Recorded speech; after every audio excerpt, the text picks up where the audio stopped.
Good afternoon, everyone. My name is Adam Savitt. I'm happy to welcome you back to the Center for Security Policy for our webinar series. Remember, we do this every Wednesday at 1 p.m. Eastern Time. To check the schedule, go to securefreedom.org and check under the webinar tab. I'll also give you a preview of the upcoming events at the end of today's broadcast. Today's program is a book event. The latest book from our Center for Security Policy Press is entitled Qatar's Shadow War, the Islamist Emirate, and its information operations in the United States. To discuss, we're joined by the author, David Raboy, and my center colleague, Kyle Scheidler. Please note that you are in listen-only mode, but you can submit your text questions in the Q&A box on your GoToWebinar panel, and I'll read as many questions as possible at the end of the program. This event is being recorded and will be available on our website, securefreedom.org, and our YouTube channel, youtube.com/securefreedom. With that, I'll hand it to the Center's Director and Senior Analyst for Homeland Security and Counterterrorism, Kyle Scheidler. Thank you, Adam. It's my pleasure to welcome my good friend and colleague at the Center for many years, Dave Raboy, to this webinar on his new book. Dave, thank you very much for coming on. It's my pleasure. Congratulations on the book. I will admit, thank you. When we went to press, we'd been working on it for some time. When we went to press, I was a little worried because Qatar and its conflict with Saudi Arabia and the United Arab Emirates, which many of our audience members are familiar with, had dropped out of the news. People were no longer talking about Qatar. They weren't really interested in the issue. And I was a little bit concerned that we had missed our mark for the book. And then all of a sudden, we have the back-to-back release of the U.S. intelligence community Khashoggi report, and then the announcement that the Qataris were going to launch a new Al Jazeera conservative media operation. And all of a sudden, the Qataris are back in the news. And it's a great time to be talking about Qatar and Qatar's information operations in the United States. So congratulations to you on your apparently excellent timing. Thank you. And just for a reminder for our audience, the book is available at Amazon.com, and I also understand you've made it available at daveraboy.com, where folks can get an autographed copy if they're interested in that. So the book really focuses on two pretty major issues that I think we're dealing with in national security right now. And one is the role of foreign influence or interference in our system of government. And then the other is the use and abuse of information operations, which are sophisticated methods of using the media to manipulate people and what they experience for political purpose. And it just so happens that in the case of Qatar, we have these two major issues reduced down to one specific bad actor. And so I think it's going to be useful to keep those two issues, those two national security issues, in the back of our minds as we talk about this. But let's start with some of the broad outlines, Dave. Qatar is a small country. Ostensibly, they're even a U.S. ally. You know, they host a CENTCOM airbase. What is the problem with Qatar? Why should we care about Qatar? Thanks, Kyle, for having me, and I appreciate everything that the center has done to help with the book, and I appreciate all of you for watching and listening. In regards to Qatar, there's a kind of an easy answer, which probably all of us here on this, in this presentation kind of, agree with, which is Qatar is the funder and the state sponsor of the most influential and dangerous Islamist intellectual group, the Muslim Brotherhood. And it uses a massive amount of petro wealth. It's per capita the richest country in the world, to advance the cause of said Islamist group.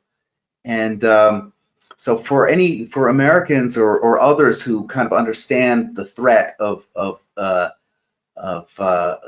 threat that Islamist goals present, that they're antithetical to the American founding. The threat of Qatar seems obvious. I think, though, a growing number of our fellow Americans seem to need a kind of refresher course on what the threat is, and so just to provide some background. Really, since the Obama administration, we've seen a collapse of what used to be something like a consensus understanding in American foreign policy. From the end of World War II until like really the second term of Obama, most Americans saw the same countries as allies and as enemies. We kind of had a fundamental way of understanding this, and that is to say that, despite differences between so-called hawks and doves in how to handle foreign policy, whether or not to embrace détente or be conciliatory towards the Soviet Union or stuff like that. There was a sense that the Soviet Union was an enemy or an adversary. Certainly more than just a competitor. And all that changed around the time of the second term of Obama, which could otherwise be known as the time of the Iran deal. So stepping back a second, in regards to this consensus in the Middle East, what that meant was pretty much that the U.S. public and the U.S. elected representatives, which is anyone who has to face an election somewhere in America, were pretty much within what used to be called the bipartisan consensus on Israel, and then its sort of mirror image flip side, which is the bipartisan consensus against Islamist terror groups. In the old days, I mean, forget about 9/11, but really from the Reagan administration until Obama, you even had partisan Democrats like Chuck Schumer taking aggressive positions against Islamist groups, and I remember Schumer being very aggressive, for example, on Dubai ports and things like that, kind of a million years ago. Had, openly condemn Islamist pressure groups like CARE at certain points. Right. People don't remember that in the early days of the global war on terror. That was not that uncommon to have that reaction from Democrats, and we've lost a lot of that consensus. Yes, and I think we've lost it on purpose, meaning there was a campaign to lose it. There was a campaign that got us off that track, got us away from that consensus, and that was sort of the next step. And I think it was a deliberate action, really, on the part of kind of left-wing donors. This was a big George Soros project, and certainly he's not the only one. He's just the one that is easy to talk about, because it's a lot easier to talk about one guy than it is to talk about the Ford Foundation, the Rockefeller Foundation. These are kind of nameless, faceless groups that sort of operate in the same way. But around 2004, the Ned Lamont campaign was really ahead of the curve when you had Move On and a lot of these sort of hyper progressive groups trying to retake the Democratic Party, move it further left. One of the points of contention that they had with mainstream Democrats was that they bought into this bipartisan consensus on a lot of these things, on Israel on one hand and Islamism on the other. So it took a while, but that consensus began to change and break, and the Democratic Party began to sort of radicalize on foreign policy issues. So we get to Obama, and when we get to Obama, we have to realize that Obama was unique in the sense of unique as a president, in the sense that every other president has a doctrine that they're sort of very proud of describing. You know, we have the Bush doctrine, we have the Trump doctrine, we have the Reagan doctrine. The Obama doctrine was sort of say one thing and then do something completely different, because I think they were very aware that if they were to be honest about what they wanted, which is to reposition alliances in the Middle East, the American people would have none of it. So I think that's what they had in mind. It's clearly what they had in mind when they entered office, and by the time they got to the second term, I think sort of the stage was set, because they had smooth sailing to go until the end. They had sort of no electoral accountability, and I think they also understood gradualism, which is, you know, it's really hard to break decades of messaging and party orthodoxy. But with the Iran deal, they sort of set out to change all that. And the important thing to know about the Iran deal is that the details of the deal were completely unimportant. It was not about the deal itself, because they were willing to they were willing to concede to any, you know, any part of the deal. And I think a lot of the critics ended up going down, you know, they sort of purposely ended up chasing a lot of their critics down these weird rabbit holes, because their critics were taking some of these specifics that were offered by the plan literally, which they didn't mean it literally. The Obama folks used the Iran deal to wage a communications campaign to reset the system of alliances in the Middle East. That's what it was all about. And it enabled them to define opponents of the deal as traitors or warmongers. They did it to Senator Tom Cotton. And on the foreign side, it purposely raised the negatives, like the polling negatives, for foreign countries like Israel and Saudi Arabia in particular, who were then said to be anti-peace. So these countries went from being our allies in sort of the war on terror to being our enemy, being the enemies of peace. And of course, Qatar, which has a very excellent relationship with these Islamist groups that the Obama administration wanted to paint as Democrats, and a good relationship with Iran, was central to that campaign, which you're talking about, of flipping enemies to become friends and friends to become enemies. Right. So thank you for bearing with me on that kind of long wind up, but that's exactly where we were going, which is that Qatar is the beneficiary of sort of both of these things, of both the movement towards acceptance of Sunni Islamism and also Shia Islamism when it comes to Iran. Right, and that's why we see Qatar at the center of the deal with the Taliban and all of these other issues as well.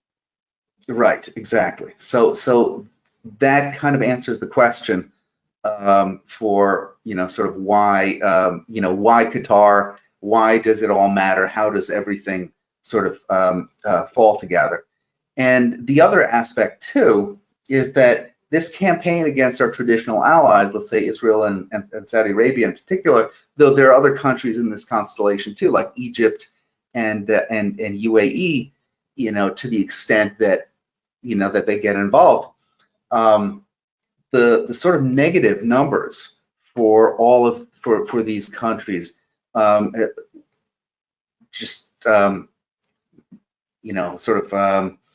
rose as planned with Democratic partisans. So we really had the end of the bipartisan consensus, not just on Israel, but on a whole bunch of things. And I've kind of written about this, how we've now entered a kind of revolutionary period in the United States where even on foreign policy, we can't take for granted that, you know, basically we see the same countries as adversaries and or as allies. that sort of leaves us at the Trump administration. And the Trump administration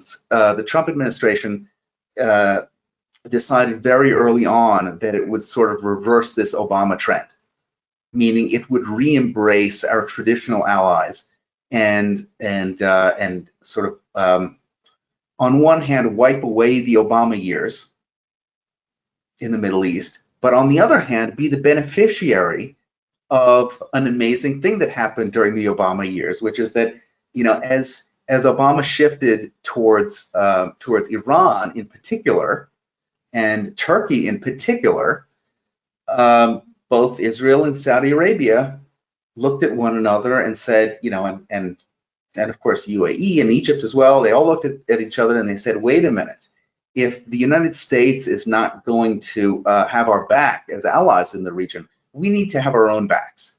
So so the best thing that happened under Obama really was something that ended up flowering during the Abraham Accords, which is kind of a direct result of Obama's mismanagement of the Middle East.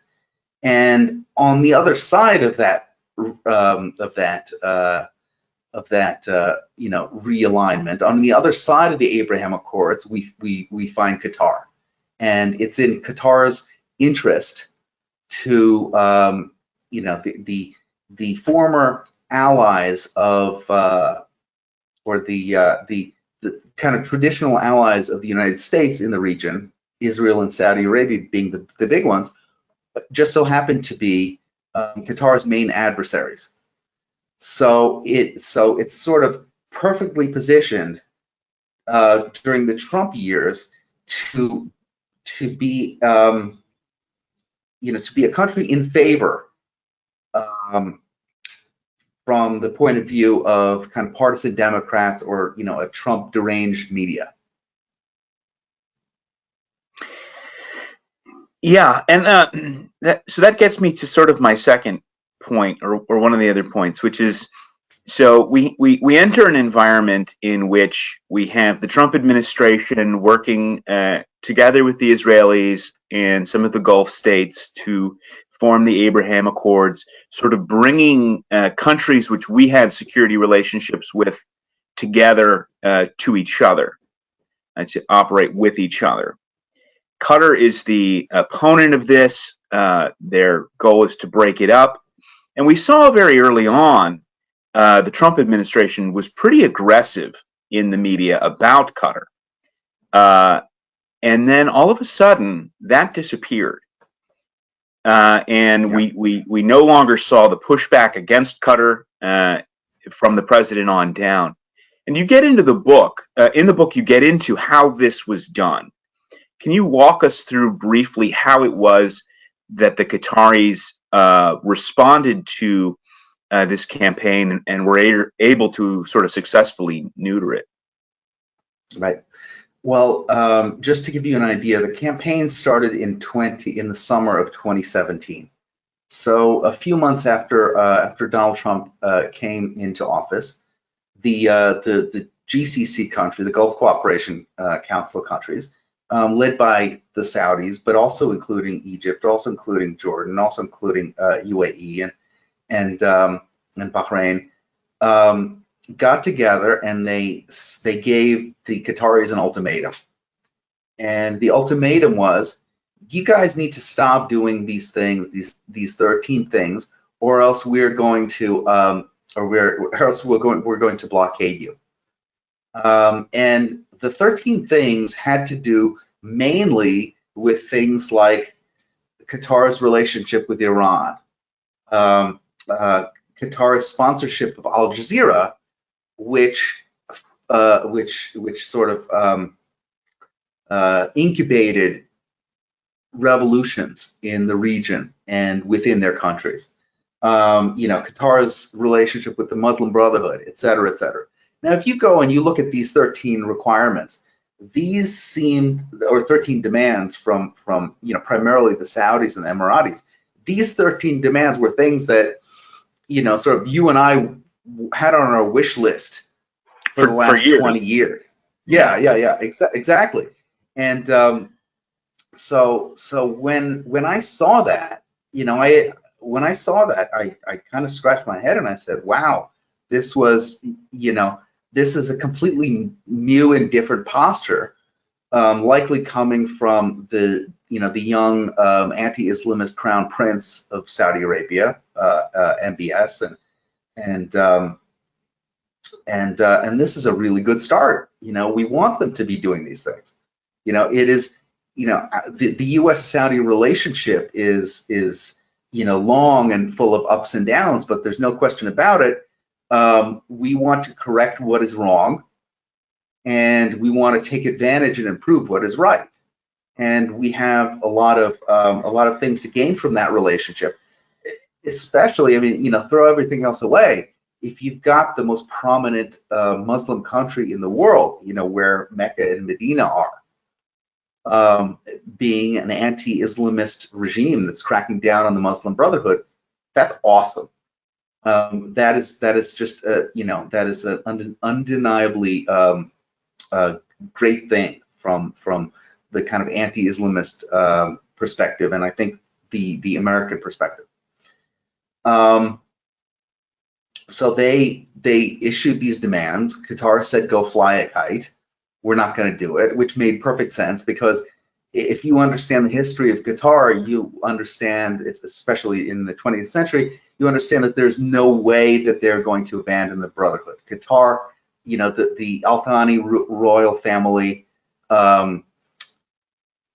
is legitimized by Islamists and is legitimized by the Muslim Brotherhood. Specifically, the Muslim Brotherhood and Qaradawi, Yusuf al-Qaradawi. Right.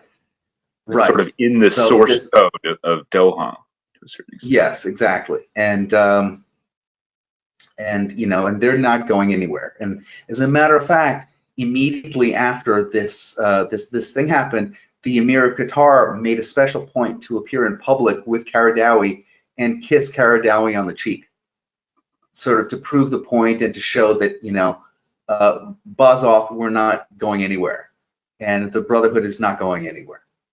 So of course, the GCC stuck to its guns and they blockaded Qatar, and they stopped all flights, and sort of what followed from there was a media and information warfare offensive in the United States.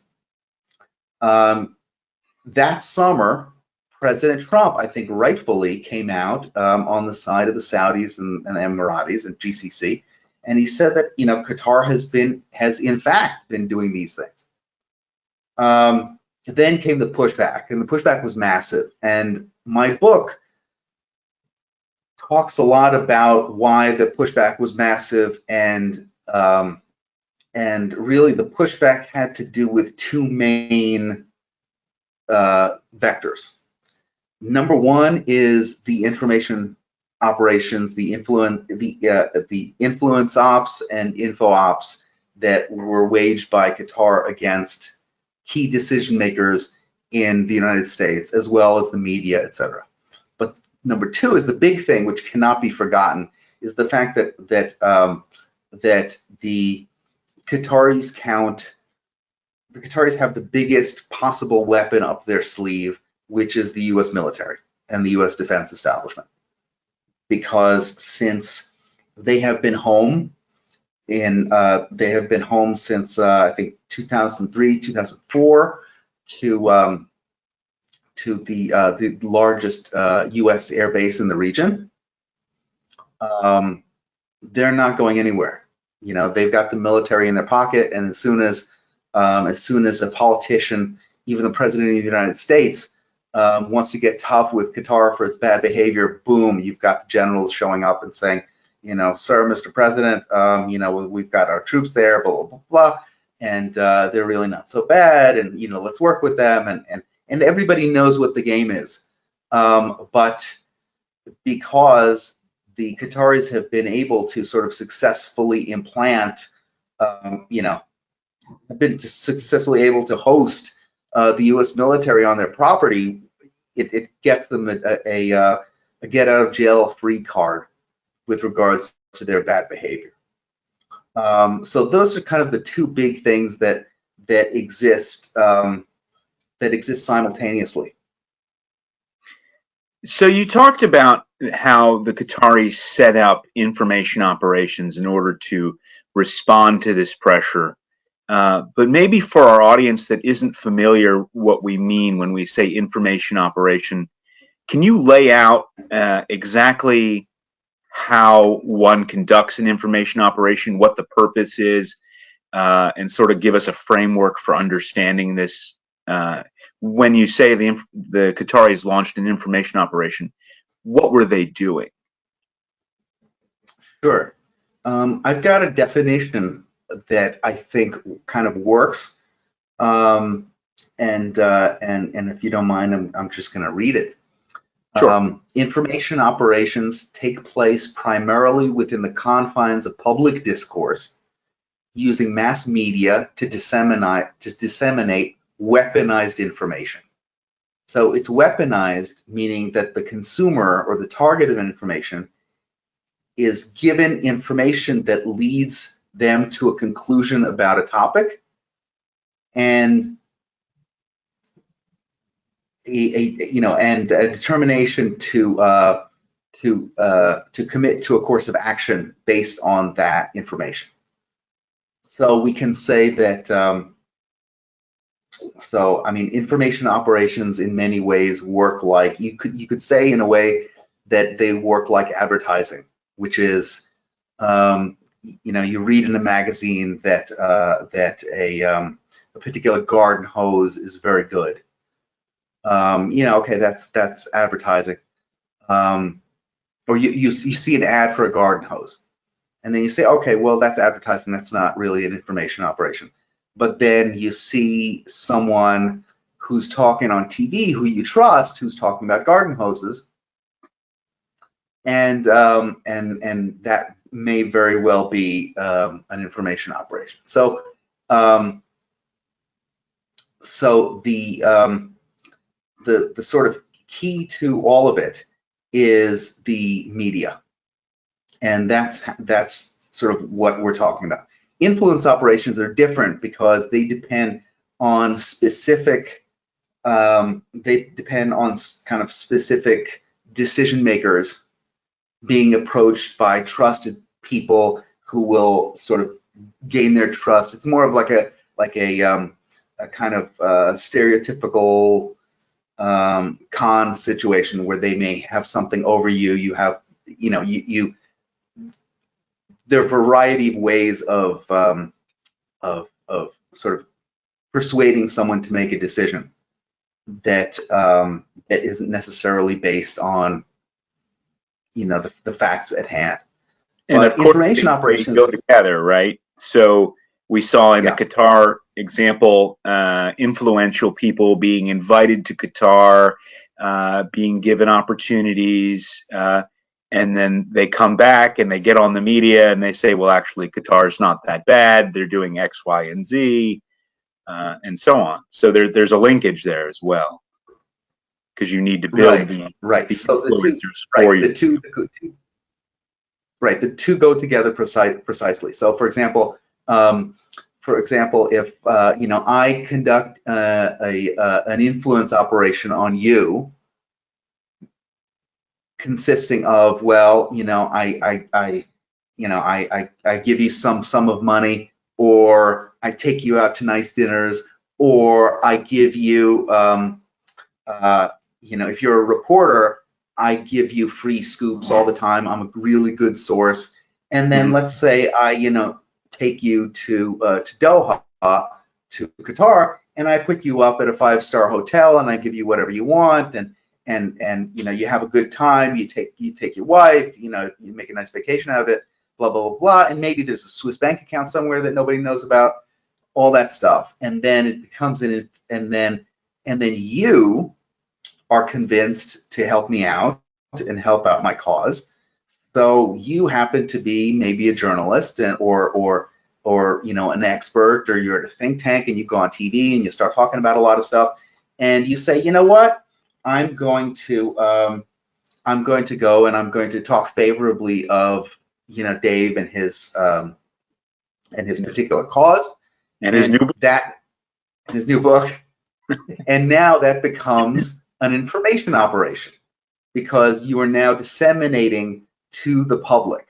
You're disseminating, facts or opinions or sort of little weaponized, let's say little weaponized chunks of information that will lead your viewer or your listener or your policymaker to take a particular conclusion. So in this case, it'll be, man, all of these details about Jamal Khashoggi, that's horrible. The only reasonable course of action is to, MBS is such a bad guy, Saudi Arabia is such a bad guy. The only reasonable course of action would be to distance ourselves from Saudi Arabia, walk away from that alliance, or sanction the Saudis. Magnitsky Act, a bunch of Saudis, Magnitsky Act, the crown prince of Saudi Arabia. So that's the sort of that's the concrete policy source, a course of action that this information is trying to convey to the convey to sort of the target or the recipient. Right. So you have a policy objective at the other end of this information operation, and you're laying the groundwork in the media and in the public discourse so that when the time comes, an act like you described, which 20 years ago, the idea of sanctioning Saudi officials would have been, you would have been laughed out of the State Department if you had proposed it. And now it's being treated as a reasonable and sort of moderate option. Right. It takes a lot of work to get to that stage. One of the things you mention in the book, which I think is important to emphasize, and we touched a little bit on it talking about the Iran deal in the intro, but part of the reason why the Qataris' information operation was as successful as it was that the groundwork had been laid in the media during the Iran deal. And we saw it's really a collapse of the media environment. This is a very famous quote from Ben Rhodes about how journalists are 20-year-olds who know nothing, right? But talk to us a little bit about the media environment into which the Qataris inserted themselves and how they took advantage of that landscape. Sure. This is a story about the media. It seems like everything that happens in America now is really a story about the media. But they want to make everything a story about themselves. But in this case, it's actually true, because it's let's say another word to describe it is the collapse of any semblance of responsibility or professionalism on the part of the media. And it used to be that that there was a division of labor in sort of in let's say the information ecosystem, and it would be that you had journalists who put out facts. They may contain their biases and things like that, but basically they understood their role is to put out let's say a set of facts, a fact pattern. And then that fact pattern would be picked up by by kind of expressly partisan outfits like, Democratic National Committee or Think Progress or Media Matters or things like that. Just we're talking on the left, for example. And they would go and they would sort of make the partisan point based on that information. So they would weaponize that information, and the public would react to it. Either it bought it or it didn't buy it. Either it became a big thing or it just fell flat like a dud, and didn't affect the policy conversation. And then we just move on one of these things after another. And that's really how things were in the 20th century until the kind of recent collapse of the media, which I think there are two reasons for this. Number one is the internet, as Lee Smith, our friend, points out all the time. The economics of media, of the big news outlets, made it with the internet, made it such that that they just couldn't afford their foreign bureaus and their very experienced old-time reporters, and kind of mixed with the fact that gradually these guys ended up retiring, and they were replaced by young woke millennials who had a very different sense of what journalism means. They had a very kind of aggressive, ideological, social justice missions focused version of what that job means. And this new generation came in and they said, wait a minute, these partisan outlets, sort of in the division of labor, these partisan outlets are having way too much fun characterizing and weaponizing the fact patterns that we give them. We're just going to do it. So now you frequently have, what used to be, let's say relatively sane, relatively,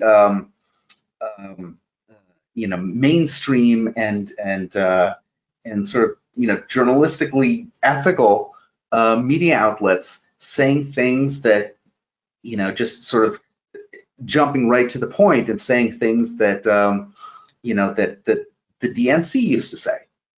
Very, very partisan, very out there. And then, of course, this sort of colors and influences what they cover, because they realize that there are fact patterns that are, that conflict with the agenda that I'm trying to promote. We're just going to admit that totally. We're going to go and exist in a world where the only things that we put out, the only things that we release are facts that benefit our particular side, or facts that we can we can sort of use to retool to benefit our side. So what that ends up doing is making journalists into press agents, ideological press agents for the Democrats, and just total hacks. Mm-hmm. Yeah. And whereas in the old days they would have to go out and find somebody to quote to present that side of the argument, and they would have to do it up front. Now they'll simply state in the opening lead, the president, back in the Trump administration, the president is lying about X, which Right. an old school reporter would have never done. And Right. so Qatar's is able to take advantage of this environment, and it requires, to a certain extent, politicizing within a domestic context foreign issues, right? And so, Mm-hmm. And you talk about this. You had a really excellent piece where you talked about some countries are Republican and some countries are Democrats, because it's the way that some of these information operators, like the Qataris, boil things down for the woke, as you said, and sort of social justice reporter, so that when he's going to cover an issue, all he has to understand is what category to put the offending country in. Right. No, exactly. And no country better plays this game than the Qataris. So, for example, Al Jazeera is their sort of flagship product, huge network that is totally state controlled by the Qatari royal family, operates throughout the Middle East in Arabic, and then operates in the Western world in English. Though interestingly enough, the coverage is completely different. So in Arabic, for example, they're going after, it's very anti-Semitic, very anti-Israel, very anti-Saudi, and in fact, the criticism they have of Saudi Arabia is that Saudi Arabia is anti-Islamic because it's too lenient and because it's too liberal. In English, the coverage is that Saudi Arabia is, too horribly retrograde and totalitarian, authoritarian, and blah blah blah blah blah.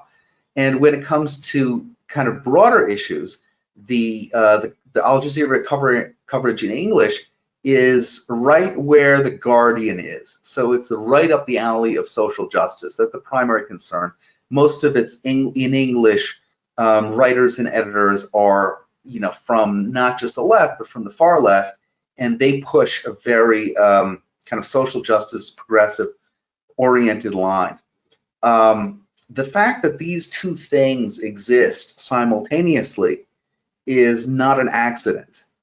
It's not an oversight. It's something very deliberate, which is, they're saying, hey, when we speak to the external world, as an information operation, when we speak to the external world, the audience we want, this is the audience we want. We want the progressive. We want the progressive audience, that's concerned about social justice issues, and all of our politics or all of our regional messaging is going to come out through the social justice progressive frame. Why do they do that? They do that because they are not dumb. They understand that the world of global media operates, and especially in the United States and in English, operates within that frame. So they're giving, they're telling the rest of the world through their coverage who are the good guys and who are the bad guys, just through using a particular vocabulary, a particular ideological frame in Al Jazeera. Lately, and I know we're going to get to this later, but we might as well introduce it now. Just in the, as you said, just in the last couple weeks, Al Jazeera, and which is the Qataris, have decided to launch a YouTube channel called Rightly, which targets kind of U.S. conservatives with a different set of messaging. And I mean, so far they haven't done much. They've got 11 or 12 videos. They're spending a lot of money on YouTube and on Facebook in order to promote these things. High production value, 40-minute shows and stuff like that. But the question is, okay, why are they doing it? What would it be what would a Qatari state broadcaster, or what would the Qatari government, sitting in Doha, think like, hey, you know what? I know what we should spend money on. We should spend money on a conservative outlet in the United States in English, because you know what? We really love quality journalism, and we've got Al Jazeera, and it's talking about social justice all day long, and that's great and everything, but you know what? We want to move in a different direction. We want to appeal to conservatives because we've had a real change of heart. Well, no, of course not. That's absurd. It realizes that smartly that, well, they've got a social justice progressive property in Al Jazeera and AJ Plus in the US and in English. So why don't they make a conservative one to offer the same message from a different frame, and then they can influence conservatives in the United States as well? I mean, do you have a sense of where their end goal is with that, or what their end objective is, or I've been reluctant to reach both audiences? Yeah, I've been reluctant to write about it.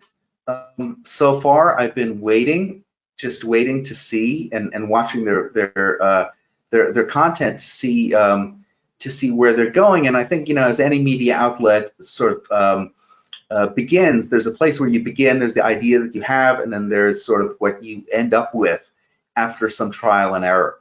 So, I mean, right now, I don't think their content is all that compelling. They're saying that they're trying to create something for conservatives who feel left out of conservative media, which is a little weird to me, because it seems like there's quite a bit on the conservative media spectrum for people today. There are a lot of podcasts, there are a lot of websites, there are a lot of Twitter accounts. Now we have Gab, we have Parler is back, we have Telegram. There's certainly no shortage of places where conservatives can find quality content. So I'm not sure exactly who they're talking to, but the fact that they brought on I think the guy that they have running it is the former head of Heat Street, which was a Rupert Murdoch owned kind of supposedly down the middle, hip, young conservative website that they gave to Louise Mensch to run in 2016. So, I mean, I I guess from strength to strength. If they keep going in this direction, they'll probably not last the year. But look, they've got enough money to put millions of dollars behind this project and think nothing of it. So of course that's a concern. Okay.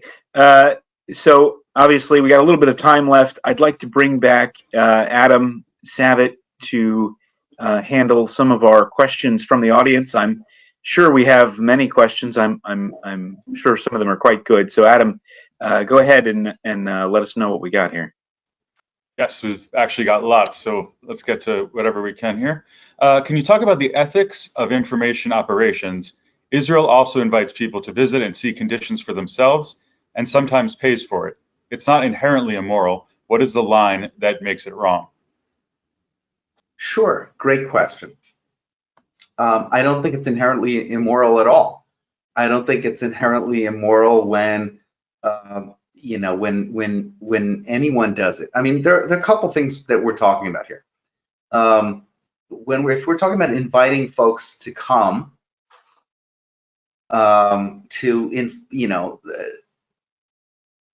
that's no big deal.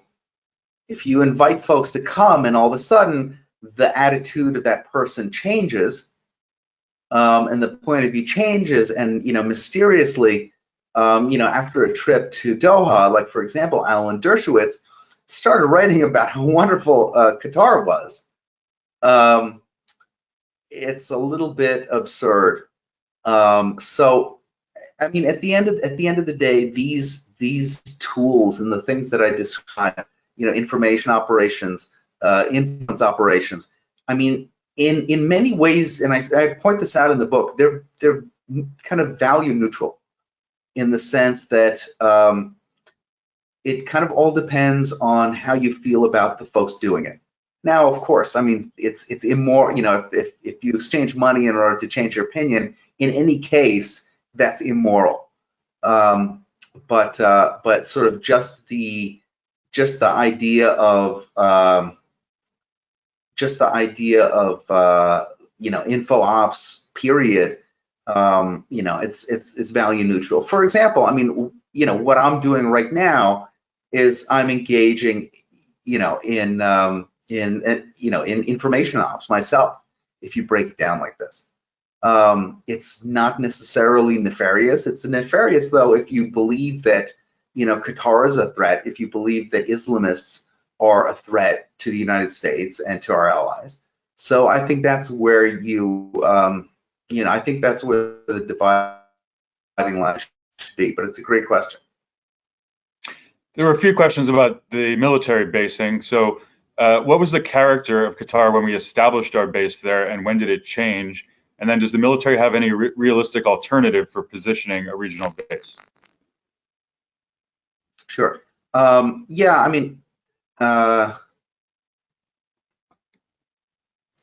so I'll start with the second question first. The Emirates have been offering to, not only to pay, to provide the free, to provide free real estate for our bases, but also to pay for the costs of moving as well. So that's on the table. But again, it's just such a logistical, massive logistical undertaking that it's that's something that would put the Pentagon to work for a couple of years just to do under any circumstance. So they've got to kind of really be made to do it, be forced to do it by an administration that is adamant that it should. And the Trump administration was just not adamant. I don't think the Biden administration, I can't see a future U.S. administration that's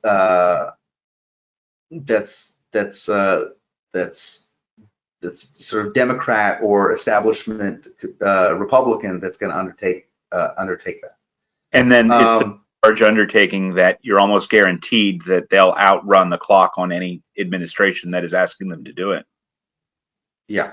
No. I mean, that's absolutely right. When it was when initially, I think I had read that in early 2002 it was decided, kind of quietly, there, a couple little news items that we would move the bases from Saudi Arabia following the 9/11 attacks.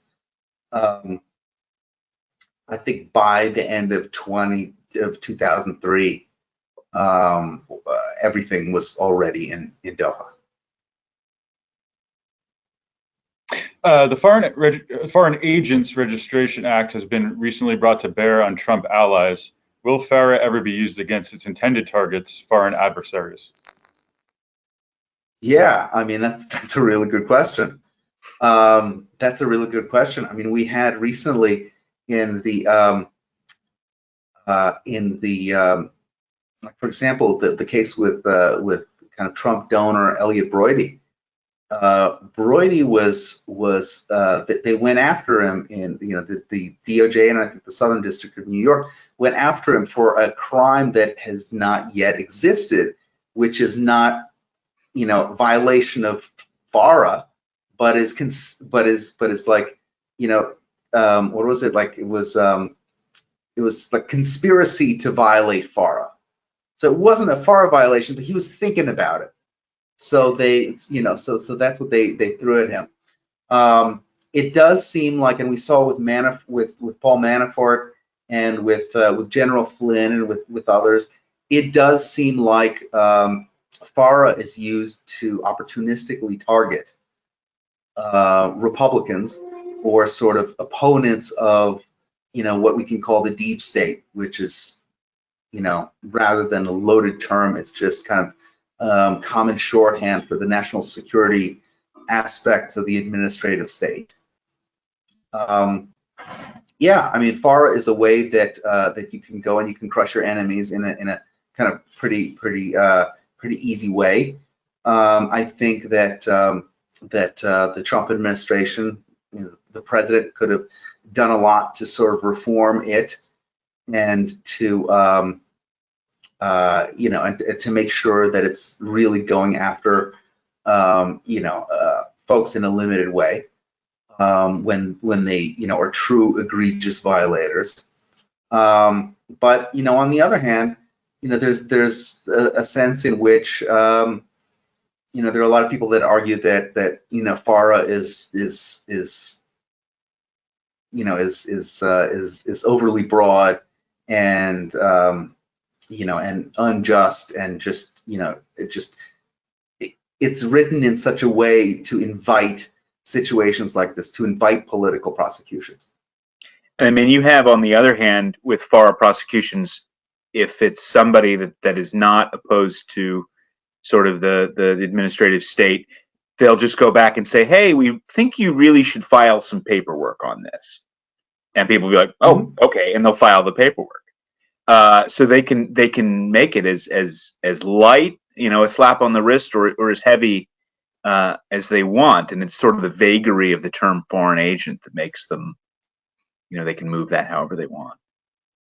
Right. So another example is this. So for example, I'm registered under FARA as a foreign agent for the government of Hungary, or I was. Okay, great. I am upfront about it, and sort of whatever I publish with my byline about Hungary is going to say that I'm registered foreign agent for Hungary. Okay, great. Let's say though that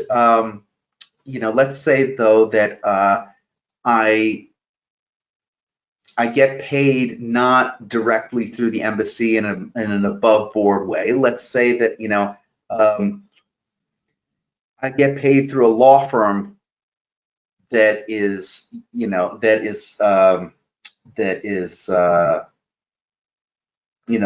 through a foreign country that is paying a law firm for some particular legislation, and then that law firm is paying me for kind of PR services. Those people don't have to file under FARA. So this is how Qatar operates quite a bit. For example, they had the 9/11 families lawsuit. Okay, who paid the lawyers for the 9/11 families lawsuit against Saudi Arabia? The Qatari government. So the Qatari government paid the law firm insane amounts of money to do the litigation.